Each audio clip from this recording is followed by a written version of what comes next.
زائرة نص الليل بقلم محمد أحمد عباس.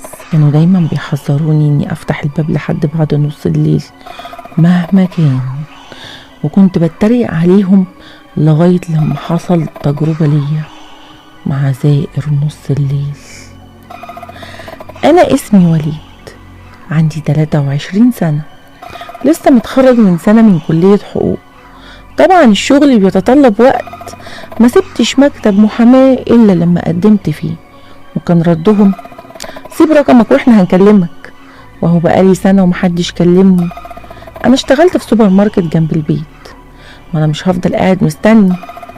روحت البيت وكانوا أهلي عند جدتي علشان تعبانة.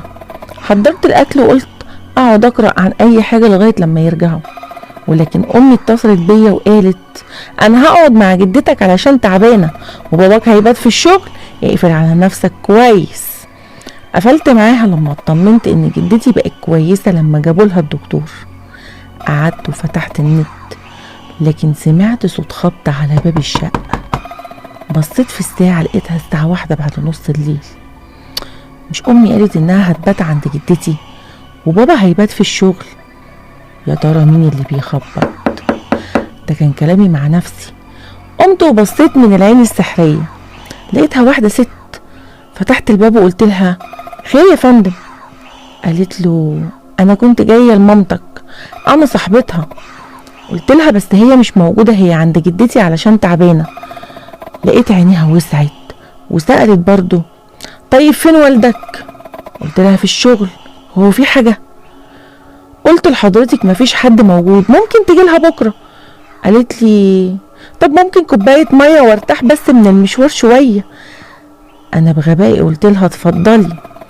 دخلت، بس أنا سبت الباب مفتوح ودخلت المطبخ علشان أجيب مية. بس وأنا في المطبخ سمعت باب الشقة بيتقفل. بصيت كده بالراحة، لقيت فجأة شكلها اتغير، بقى شكلها يخوف جدا. أنا اتشلت من الصدمة وسمعت صوت زي صوت فحيح التعابين طالع منها.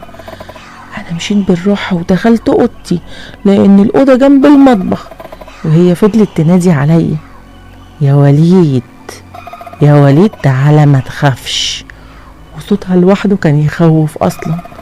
فضلت تخبط على الباب، افتح الباب يا وليد، افتح الباب يا وليد.